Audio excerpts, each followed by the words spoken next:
Frères et sœurs, la paix de Dieu soit avec vous. C'est pour nous un réel plaisir de vous avoir avec nous pour un nouveau programme de cet après-midi.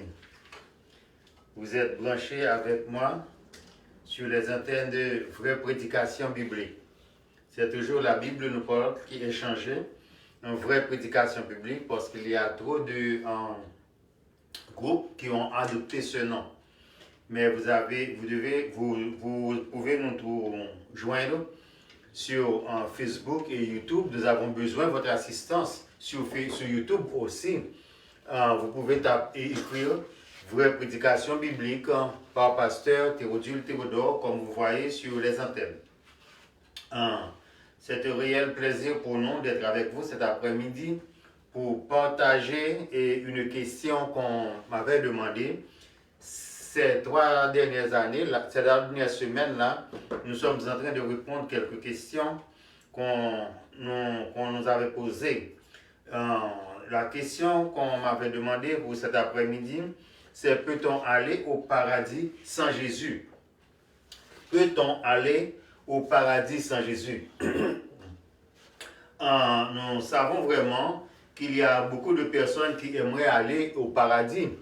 Parce que au paradis, c'est la vie éternelle, c'est la jouissance éternelle, c'est donner gloire et honneur à notre Seigneur Jésus-Christ, c'est une vie sans fin et une vie de paix. Nous serons comme des anges, comme les vieillards, et ce sont pour faire part aux 144 000. C'est la vie en abondance, la jouissance, la plénitude d'être avec notre Seigneur Jésus-Christ. Parce que nous avons passé beaucoup de temps sur la terre à le servir, à l'adorer, à lui donner des prières, des louanges, mais nous n'avons jamais vu le Seigneur en face. Mais beaucoup de personnes aimeraient voir le Seigneur Jésus face à face. Mais il y a des personnes qui ne veulent pas, suivre la marche, qui ne veulent pas se comporter suivant la marche à suivre. Parce que, c'est-à-dire de rester et de continuer à vivre pour Jésus et de marcher avec Dieu dans les pas de notre Seigneur Jésus-Christ. Donc, la question qu'on avait demandée, c'est: peut-on aller au paradis sans Jésus? En effet, il y a plusieurs versets de la Bible qui nous donnent l'impression qu'on peut aller au paradis sans Jésus, qu'on peut aller au ciel sans Jésus. Par exemple, nous allons étudier quelques versets et par exemple, nous allons voir quelques versets. C'est la raison pour laquelle la Bible dit toujours: il faut comparer les Écritures avec les Écritures. En comparant les Écritures avec les Écritures, nous pouvons vérifier un verset par rapport à un autre. Parce que si nous prenons le verset, et si nous ne prenons pas le verset dans son contexte, ça change tout à fait. Et je peux vous donner une petite blague. Il y avait un colonel qui avait envoyé un message à un chef de section.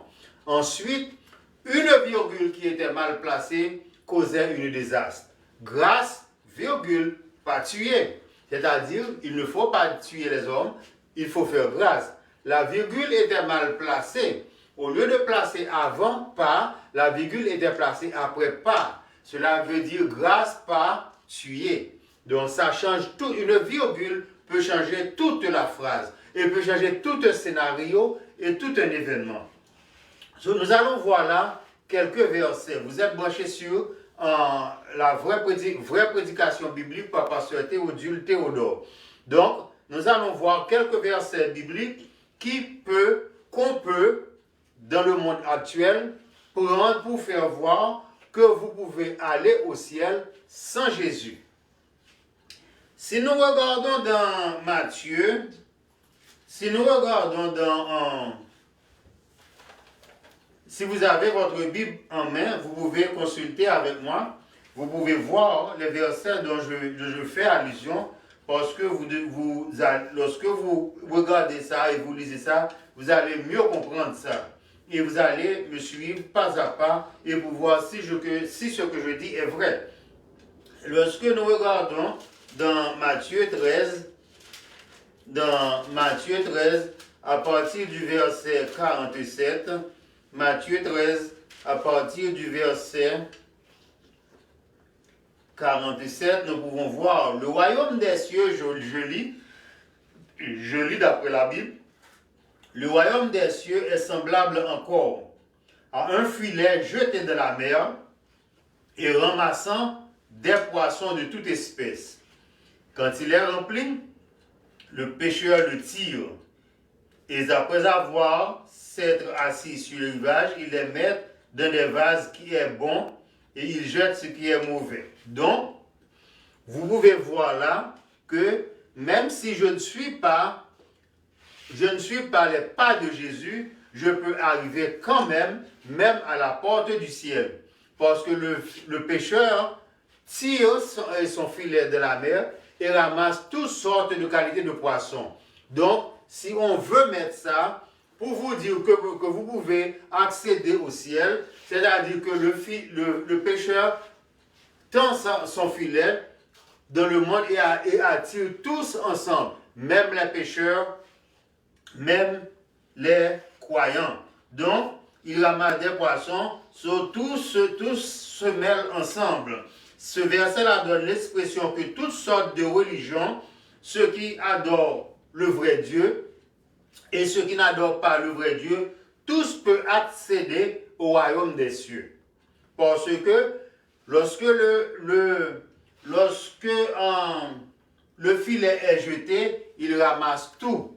Donc, il ramasse tout. On peut, on a un proverbe en français qui dit que, en créole qui dit que, parmi le riz, la petite pierre peut être imprégnée avec la graisse.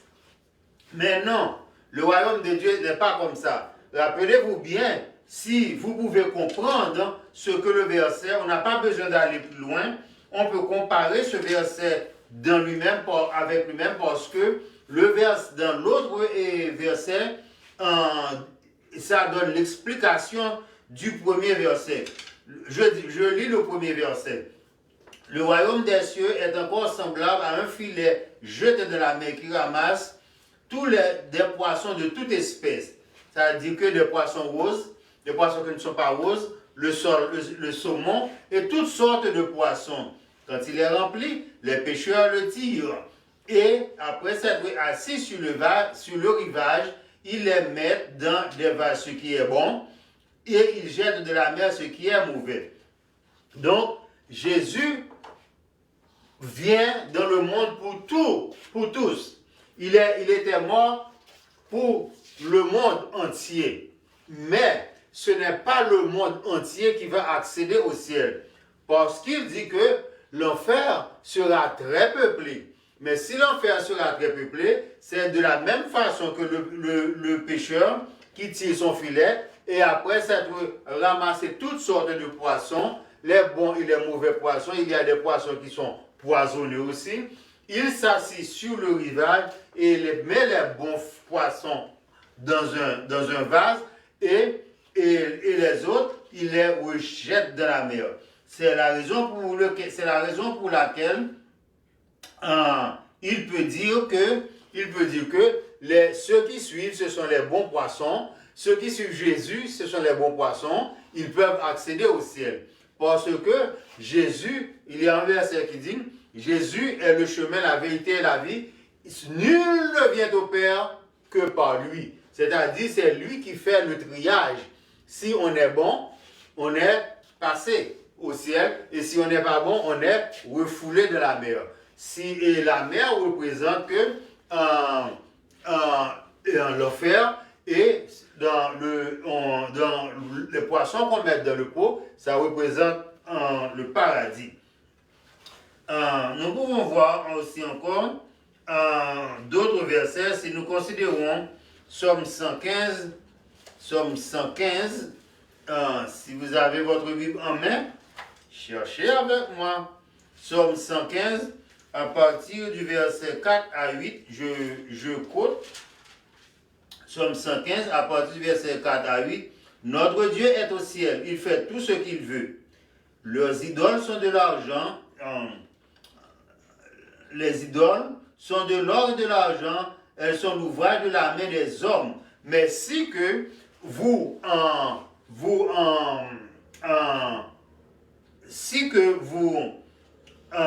adorez toutes sortes de statues, par exemple, vous ne marchez pas sur les pas de notre Seigneur Jésus-Christ. Il est vrai qu'on vous fait croire que ceux qui adorent les statues pensent qu'ils peuvent passer par des saints ou par telle autre chose. Et Somme 115 Somme 115 vous dit que ils ont une bouche et ne parlent point. Elles ont des yeux et ne voient point. Donc c'est pour moi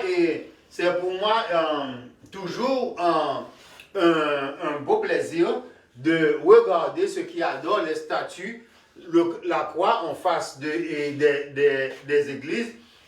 Ils font au nom du Père, du Fils et de l'Esprit devant l'immeuble. C'est-à-dire que vous n'adorez pas Dieu. Dieu n'est pas l'immeuble. Dieu n'est pas l'église. Dieu est placé dans le temple. Et le temple, c'est vous. Parce que vous êtes le temple de notre Seigneur Jésus-Christ. Donc vous ne pouvez pas aller au paradis si vous n'êtes pas membre du corps de notre Seigneur Jésus-Christ. Lire le chapelet et faire des signes de croix devant les églises, aller adorer, confesser, ça ne fait pas partir d'adorer Dieu. Donc, vous pouvez penser que vous êtes sur la voie pour aller au paradis, vous êtes saint, vous êtes confirmé, baptisé, confirmé et renouvelé. Vous n'êtes pas sur la voie, je vous le dis sincèrement d'après la Bible. Parce que laisse-moi lire pour vous. Les idoles sont de l'argent et de l'or. Elles sont l'ouvrage de la main des hommes. Elles ont une bouche et ne parlent point. Elles ont des yeux et ne voient point. Elles ont des oreilles et ne parlent point. Elles n'entendent pas vos prières. Et elles ont un nez et ne sentent point. Elles ont des mains et ne touchent point. Des pieds et ne marchent point. Elles ne produisent aucun son de leur grondier. Et finalement, les statues ressemblent à ceux qui les fabriquent. Si vous pouvez aussi y ajouter, les images ressemblent aussi à ceux qui les photographient, à ceux qui les décrivent, et tous ceux qui se confient en elles iront en enfer. Donc, cela, c'est pour dire que, même si vous les servez, vous adoptez un saint, vous priez dans les livres, dans les sites, dans les là, même les grandes prières ne peuvent pas vous mettre sur la voie que vous devez suivre pour aller au paradis. C'est adorer Jésus comme sauveur personnel, lire la Bible pour vous approfondir, parce que la Bible, c'est la parole de Dieu et c'est la boussole du chrétien. Regardons avec moi dans Matthieu 6, à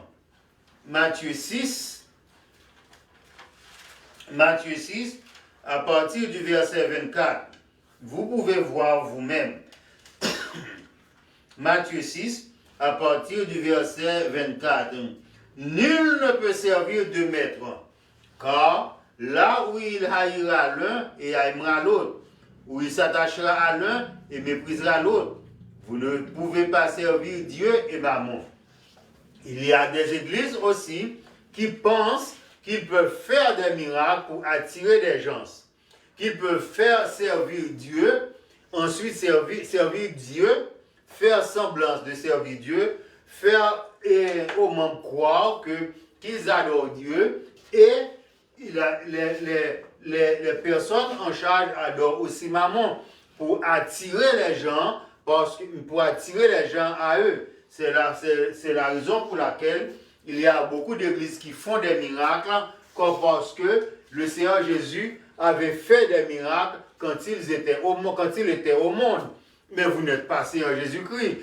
Dieu dit, vous pouvez faire encore plus de miracles que je fais, mais vous pouvez le faire au nom de notre Seigneur Jésus-Christ.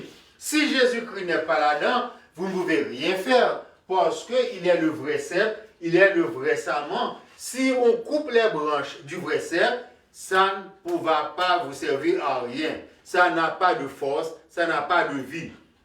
Vous avez vie, vous pouvez faire grand chose, vous pouvez prier pour la personne au nom de Jésus, et la personne peut recevoir la guérison. Et comment la personne peut recevoir la guérison? Jésus lui-même peut faire la guérison ou envoyer ou diriger cette personne vers un bon médecin pour trouver la guérison. La prière du juste sauve le croyant, mais il faut que le croyant a de la foi aussi. Si le frère ou la personne n'a pas de foi, on prie pour cette personne, c'est comme si on frappe un mur et on n'entend rien. Parce qu'il faut qu'il y ait donner et recevoir pour avoir de la puissance. Donc, les églises qui ne restent pas fonctionner seulement sur notre Seigneur Jésus-Christ, ces églises-là, ce sont des aveugles qui conduisent aussi des aveugles. Ils iront tout droit en enfer, mais pas au paradis. Donc, il faut comparer ces versets, il faut les analyser pour voir le but de ces versets. Il ne faut pas les prendre hors du contexte comme font certaines personnes qui prennent la Bible, battent ça pour évaporer la poussière pour ne pas salir son verset.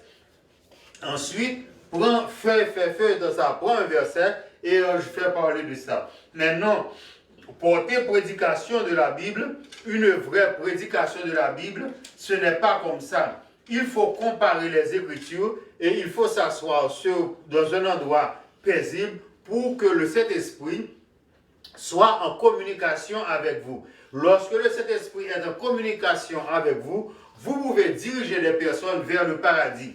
Parce que c'est une grande responsabilité. Et cette responsabilité, vous pouvez voir le résultat, pas à présent. C'est un résultat à long terme. Parce que si on conduit bien, c'est un résultat à long terme. Parce que c'est lorsque la personne va dans l'au-delà, lorsque Dieu dit sort de là, votre nom n'est pas inscrit, vous qui pratiquez l'iniquité. Donc, voilà. Matthieu 13, verset 45, c'est ce que, Matthieu 13, verset 45, il dit par là, le royaume des cieux est semblable à un marchand qui cherche de belles perles. Il a trouvé une perle de grand prix. Il est allé le vendre. Tout ce qu'il avait, il l'a acheté. Après avoir trouvé la perle de grand prix, il est allé la vendre et il l'a acheté. Il est allé vendre tout ce qu'il avait et avait acheté la perle. La perle, c'est l'image du royaume des cieux, l'image du paradis. Donc, il est allé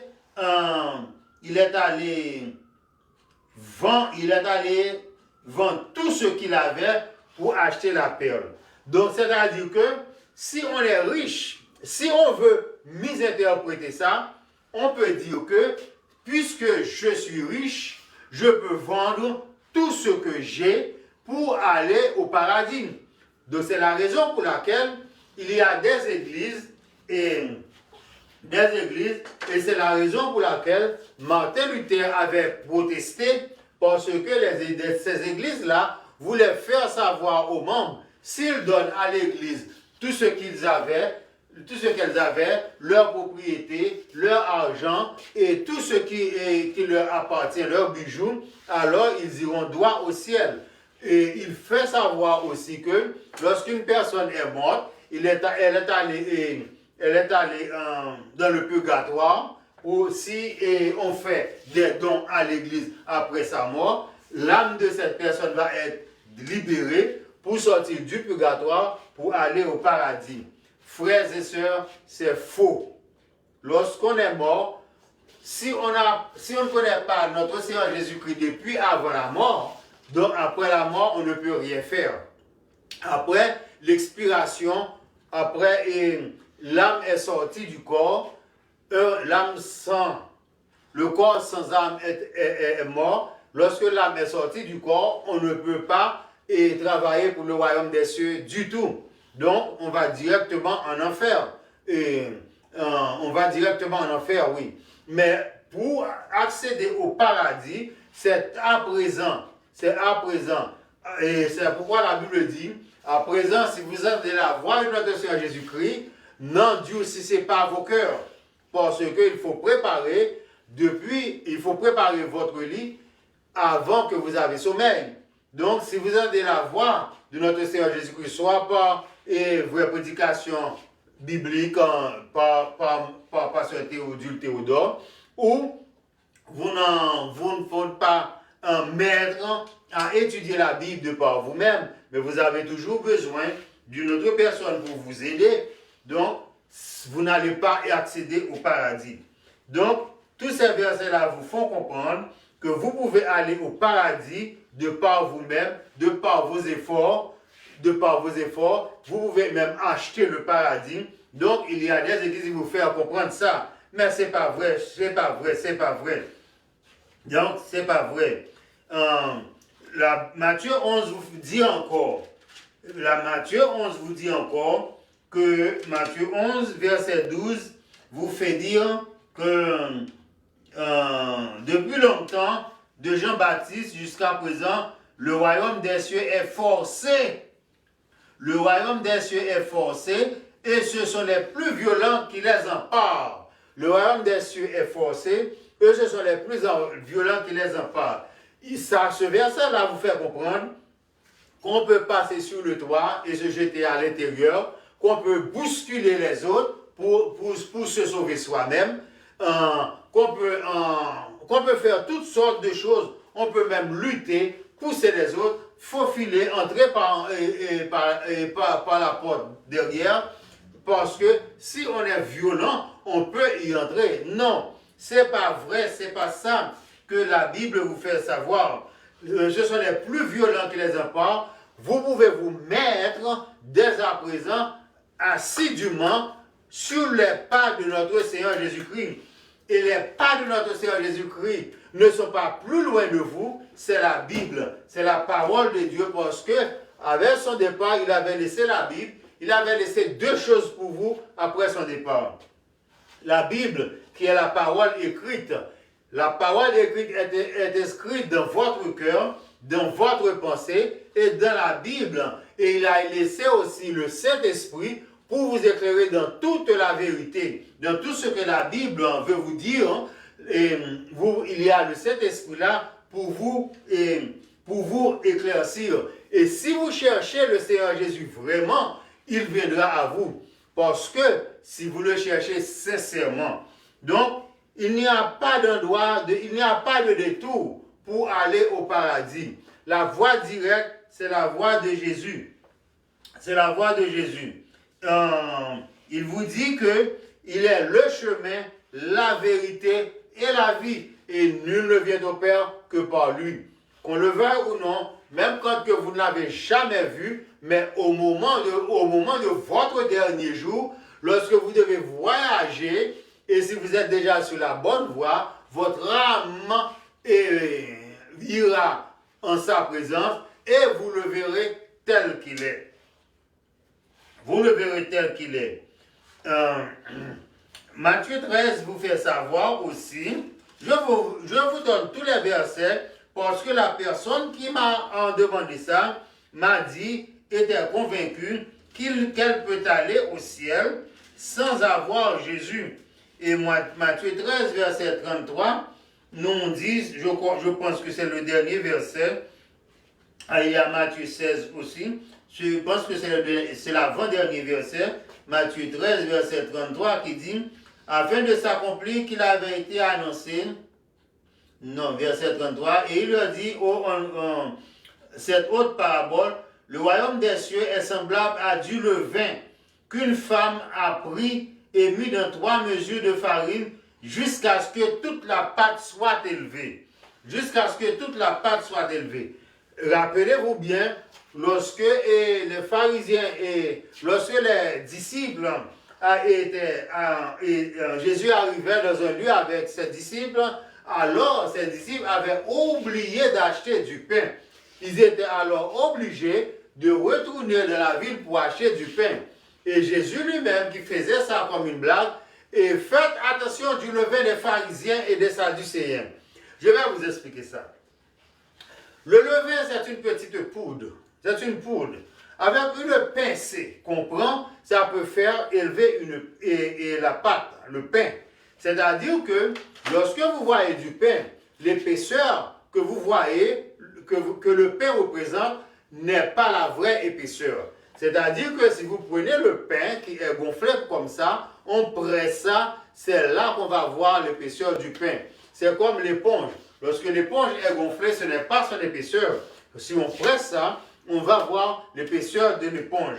Donc, c'est ainsi que, de même que le levain peut faire lever la pâte, c'est ainsi qu'il y a du levain dans certaines prédications. Il y a du levain dans certaines prédications. C'est-à-dire que si on prend ces versets-là, et parabole du pécheur qui était allé pêcher, donc il y a les poissons, là on voit que les mauvais poissons, c'est du levain. Et si on prend la Bible, on va dans la Bible, on va à ça, et on dit que avec ce verset Matthieu 13, verset 45, on vous dit que vous pouvez accéder au ciel et avec votre argent, et on vous dit, si vous êtes violent, vous pouvez accéder au paradis. Ça, c'est une prédication avec le levain. Donc ça, le levain, de la même façon, le levain déforme et le pain déforme la pâte, c'est de la même façon que le levain déforme la prédication. C'est la raison pour laquelle la Bible dit toujours, il faut comparer les Écritures avec les Écritures. Parce que si on prend tel verset, on peut dire que vous pouvez accéder au ciel par votre propre courage, vous pouvez vous faufiler, vous pouvez passer par la porte en arrière, c'est la prédication avec le vin. Si on prend la prédication avec le vin, on peut vous garantir, vous faire comprendre que vous pouvez aller au paradis sans Jésus. Mais ce n'est pas vrai.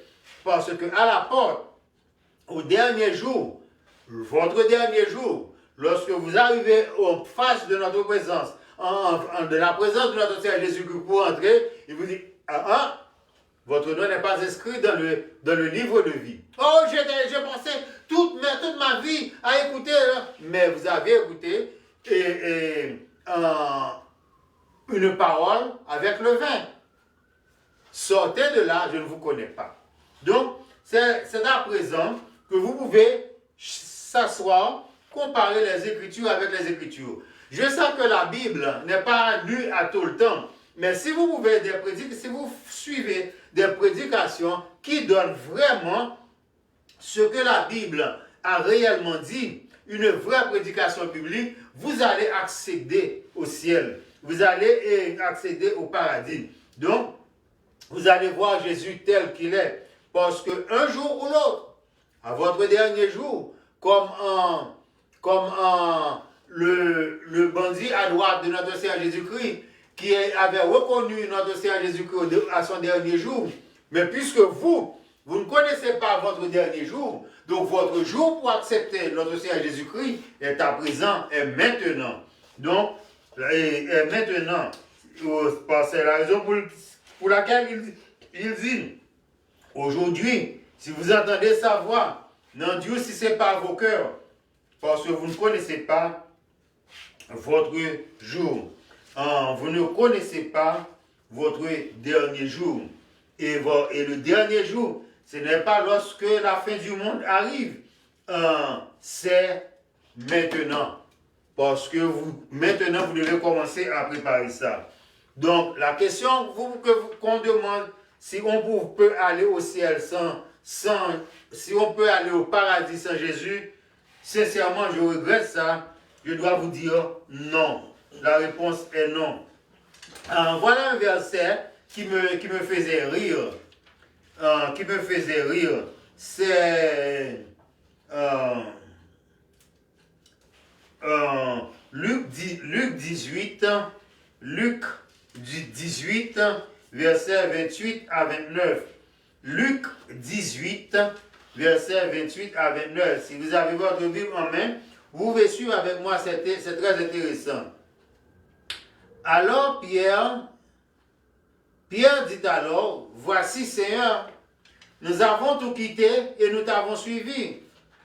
Et Jésus leur répondit, je vous le dis en vérité, il n'est personne ayant quitté à cause du royaume des dieux sa maison, ou sa femme, ou ses frères, ou ses parents, ou ses enfants, ne reçoivent beaucoup plus dans ce siècle et dans le siècle à venir la vie éternelle. Donc, si vous quittez toutes ces choses-là, personne, femme, enfant, et vous vous remettez à notre Seigneur Jésus-Christ, donc, vous pouvez avoir la vie éternelle. Bon, mettons un peu de levain dans Luc 18 à partir du verset 29. À partir du verset 28, 29 et 30. Si nous mettons un peu de levain dans ce verset-là, nous pouvons vous dire que, on peut vous dire que vous pouvez aller au ciel si vous divorcez votre femme, si vous abandonnez vos enfants, et si vous vendez votre maison, vous les laissez dans la rue, ça c'est le levain dans ce verset-là. Le levain là, ce sont des personnes qui croient au divorce, des personnes qui croient au divorce, qui croient à la séparation, qui croient aux abandonnements des enfants, et qui croient en tout. Alors, s'il abandonne tout ça, il peut avoir la vie éternelle. Ça, c'est la prédication avec le levain. Mais, lorsque vous consultez dans Malachie 2, verset 16, lorsque Dieu vous dit qu'il hait le divorce, de Matthieu 2, à partir du verset 16, Jésus dit qu'il hait le divorce. Alors, vous allez comprendre tous bien, vous allez enlever le levain de cette parole-là.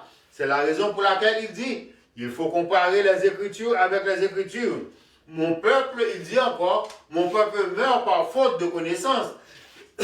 Par faute de connaissance, cela ne veut pas dire qu'il n'y a pas de connaissance, c'est-à-dire que la connaissance qu'ils avaient, depuis quand ils étaient enfants, on avait des personnes là, ils sont allés dans certaines églises, certains pasteurs apprennent mal la parole et digèrent la parole mal, se qualifient comme pasteurs et prêchent la parole comme ils les avaient reçues. Donc c'est-à-dire que ces pasteurs-là, ces frères-là, ces prédicateurs-là, ces diacres-là, ne prennent jamais un temps pour expérimenter l'écriture, pour comparer pourquoi on dit cela, mais à cause de cela, si je pense ceci, est-ce que c'est vrai? C'est-à-dire là, il faut comparer les Écritures avec les Écritures pour voir la vérité de la Bible. Donc la Bible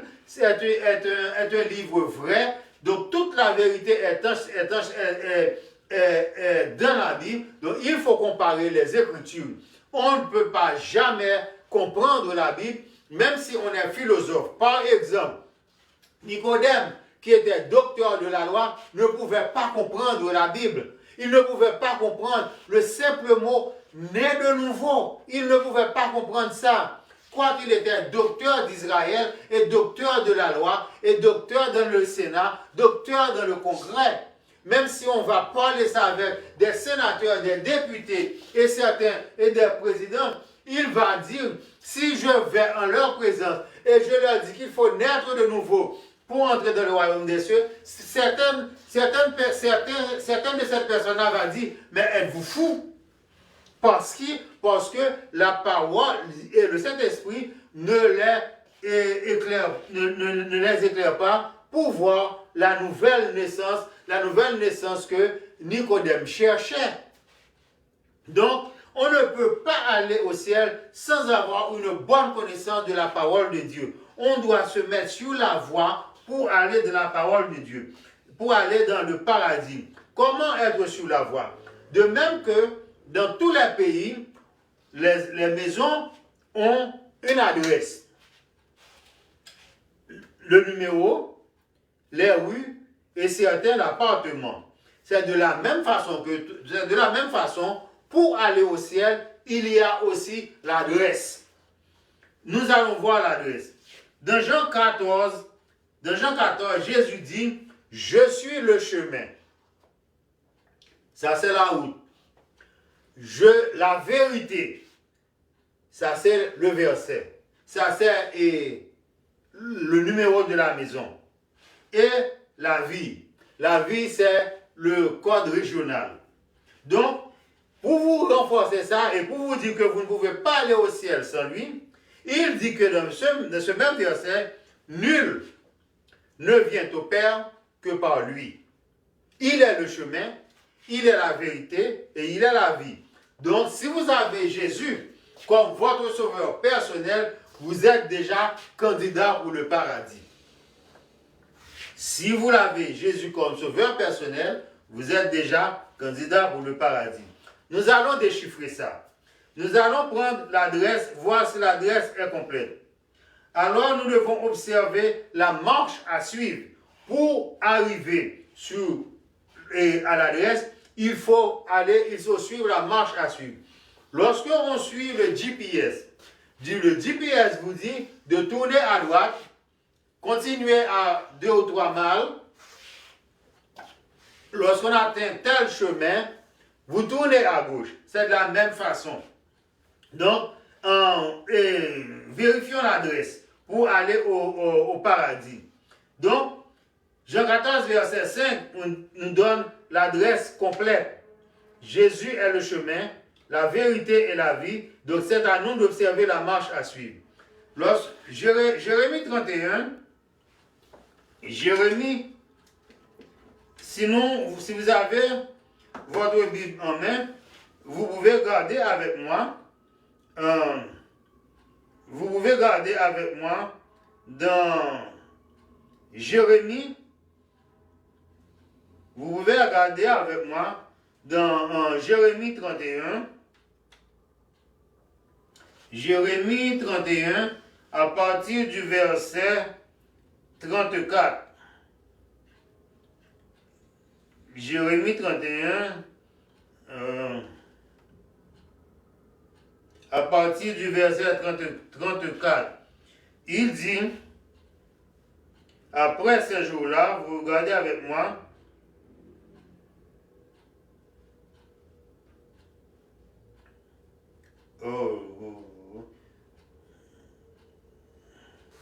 Jérémie 31, voici, à partir du verset 34, vous avez suffisamment de temps pour chercher avec moi.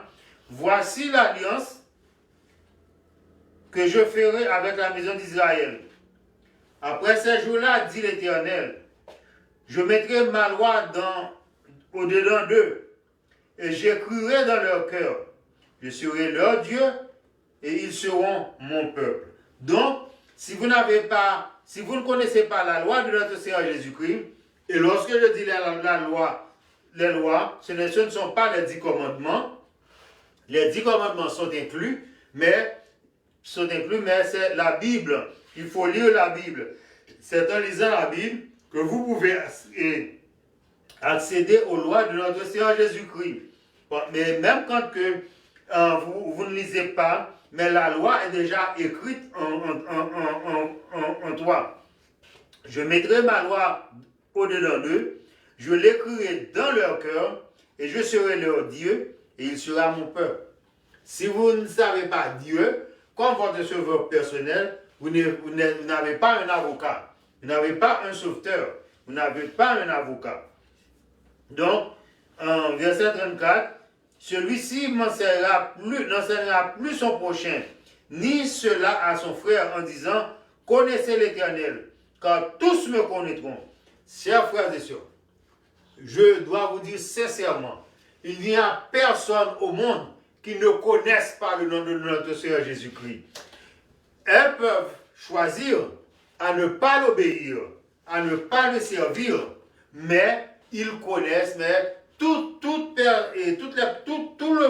monde connaît le nom de notre Seigneur Jésus-Christ. Depuis le plus petit jusqu'au plus grand, dit l'Éternel, car je pardonnerai leur iniquité et je ne me souviens plus de leurs péchés. Je pardonnerai leur iniquité et je ne me souviens plus de leurs péchés. Donc si vous regardez la fin de ce verset-là, le verset 34, Jérémie 31, verset 34, vous pouvez voir clairement que la porte est ouverte pour vous. Même si vous n'acceptez pas le Seigneur Jésus-Christ, la porte est ouverte. Il vous appelle. Il vous appelle. Lorsque vous venez, il va manifester, il va vous empêtrir et travailler ça jusqu'à ce que vous êtes acceptable à notre Seigneur Jésus-Christ. Il va vous changer. Donc, si vous êtes sur la voie, vous pouvez suivre ses préceptes. Vous pouvez être, il doit être ton Dieu et vous, son peuple. Alors, il fera le reste. Si vous vous mettez confiance en lui, il fera le reste.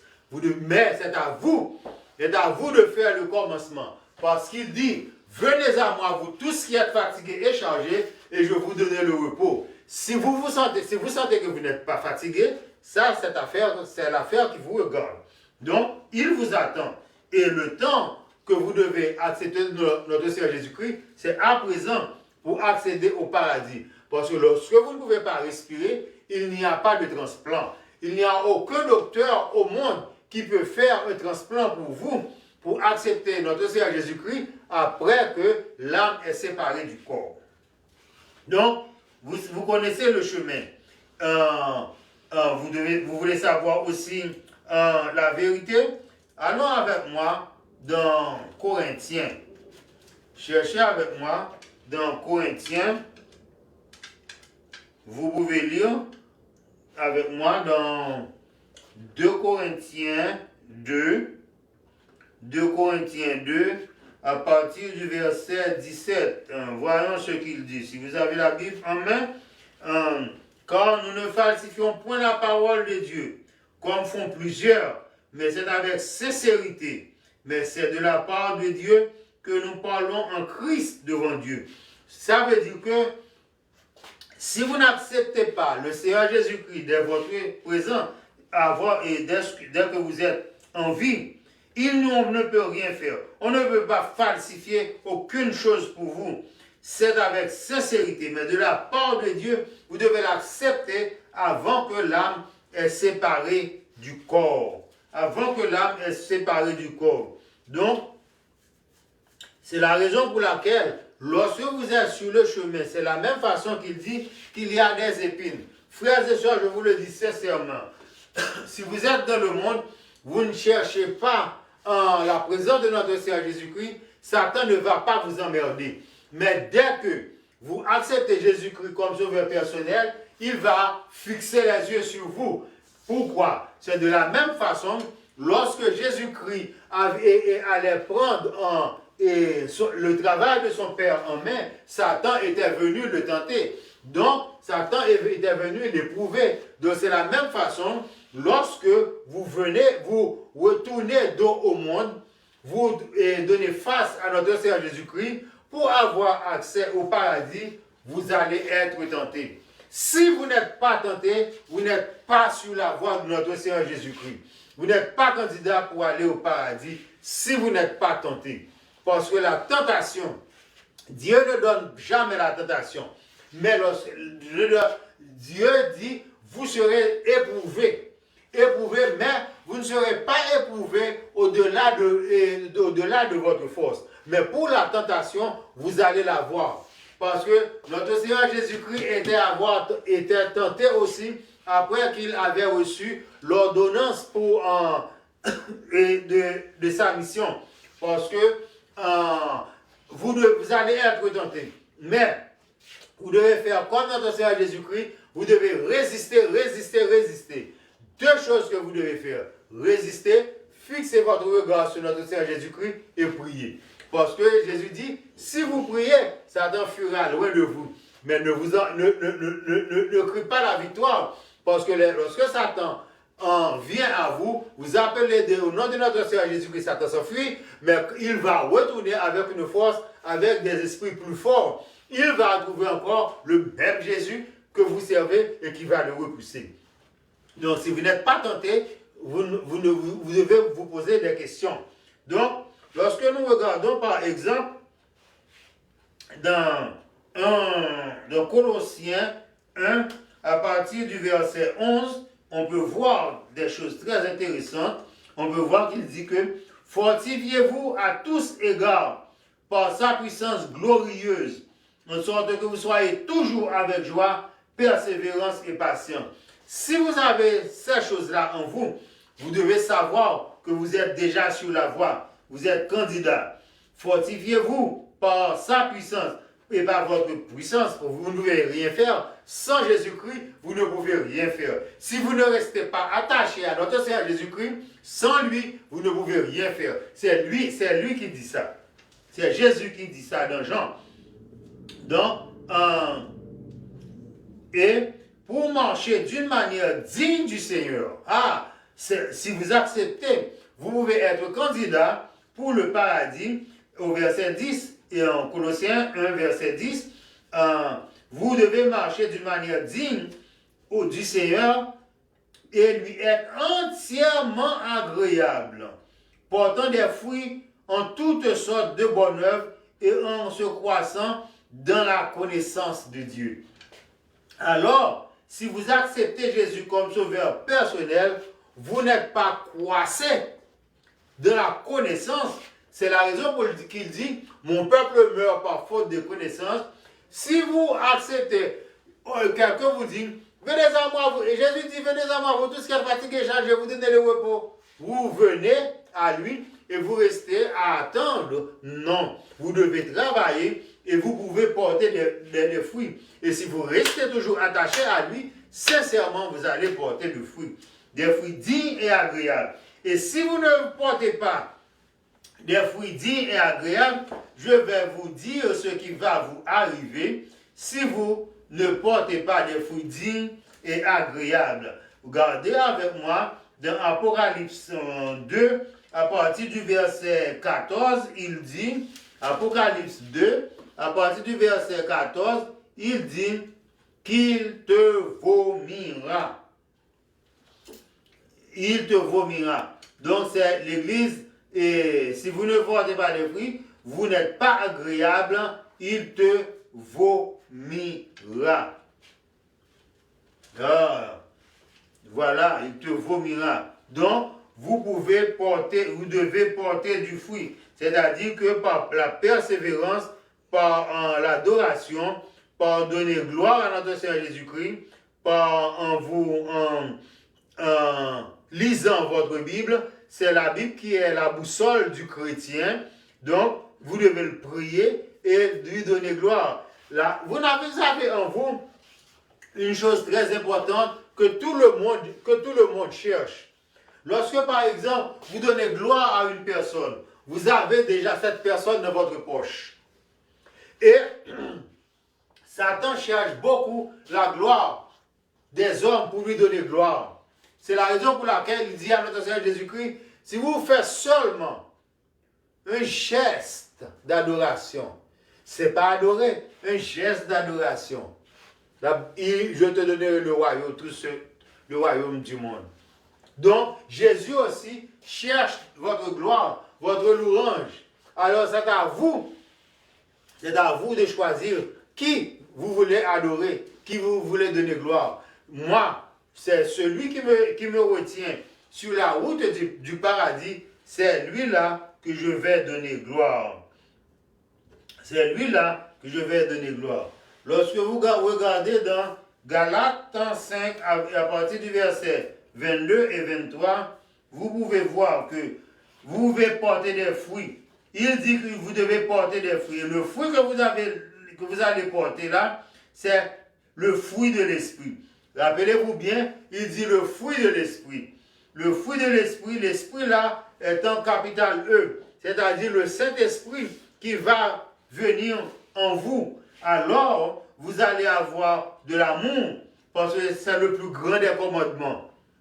Vous allez aussi avoir la joie, c'est-à-dire la joie à adorer. C'est un plaisir pour adorer Dieu, parce qu'il ne demande pas beaucoup de choses. Dieu ne demande pas beaucoup de choses pour l'adorer. Vous n'avez pas à allumer des bougies, vous n'allez pas donner des neuvaines, vous n'allez pas donner des dernières prières, vous n'allez pas à rouler les chapelets, vous n'allez pas adorer les saints, seul notre Seigneur Jésus-Christ. C'est si simple. Hein? C'est si simple. On était dans Galates 5, à partir du verset 22. Vous allez avoir la bonté, la bénignité, la fidélité, la température, la douceur, la tempérance. La loi n'est pas contre ces choses-là. Donc, mes frères et sœurs, vous, en conclusion, vous n'allez pas au ciel sans Jésus. Et ce n'est pas venir accepter Jésus comme sauveur personnel. Croyez-vous à notre Seigneur Jésus-Christ? Oui, je crois. Ensuite, vous tournez le dos. Non. Il dit, parce qu'il y a, ce n'est pas, c'est même une assurance de vie. Si on prend l'assurance de vie, on ne continue pas à payer, on perd cette assurance. C'est de la même façon. Si vous voulez avoir l'assurance de la vie éternelle, il faut adorer Dieu jusqu'à la fin. C'est quoi adorer Dieu jusqu'à la fin? Adorer Dieu jusqu'à la fin de votre vie. Jusqu'à la fin de votre vie. Parce qu'il dit, c'est celui qui persévère jusqu'à la fin qui sera sauvé. Frères et sœurs, il n'y a pas de détour. Il n'y a pas de détour pour aller au ciel. Le seul chemin, c'est de suivre Jésus, parce qu'il est le chemin, la vérité et la vie.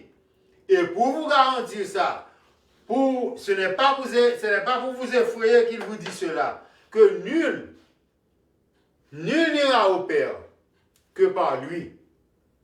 C'est-à-dire qu'il sera à la porte pour vous accueillir à votre dernier jour. Frères et sœurs, merci d'avoir écouté avec moi. Merci d'avoir écouté avec moi la vraie prédication biblique par votre pasteur Théodore sur YouTube et sur Facebook. Je vous prie, il n'y a pas une seule prédication. Il y a plus que 50 ou 60 prédications sur YouTube et Facebook. S'il vous plaît, j'ai besoin de votre présence aussi sur YouTube. Même si vous écoutez ça sur Facebook, donne-moi une quote sur YouTube. Parce que nous avons besoin de ça pour balancer ça et pour mettre ça à l'égalité. Nous avons besoin aussi des membres fidèles, des fidèles amis qui souscrivent, qui partagent et qui veulent faire comprendre aux autres l'importance de la vraie prédication biblique qui était avant la Bible nous parle. Le nom est changé en vraie prédication biblique parce que le nom de la Bible nous parle était trop courant. J'ai rencontré beaucoup de la Bible nous parle, la Bible nous parle d'immigration, la Bible nous parle de ceci, la Bible nous parle de cela. Alors, des personnes me disent qu'ils ont beaucoup de confusion. Donc, vous pouvez écrire après et ça par pasteur Théodore. Alors, je vous souhaite bonne audition. Visitez aussi les anciens programmes, s'il vous plaît, et je vous encourage. Il y a de beaux outils dans ça et vous pouvez enrichir votre connaissance de la Bible.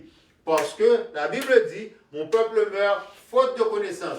La connaissance est là, mais c'est parce que vous n'expérimentez pas ça. Vous acceptez tout. Lorsque vous expérimentez la Bible, vous allez développer votre connaissance et que le Saint-Esprit vous soit en aide. Bon après-midi à vous tous. Merci.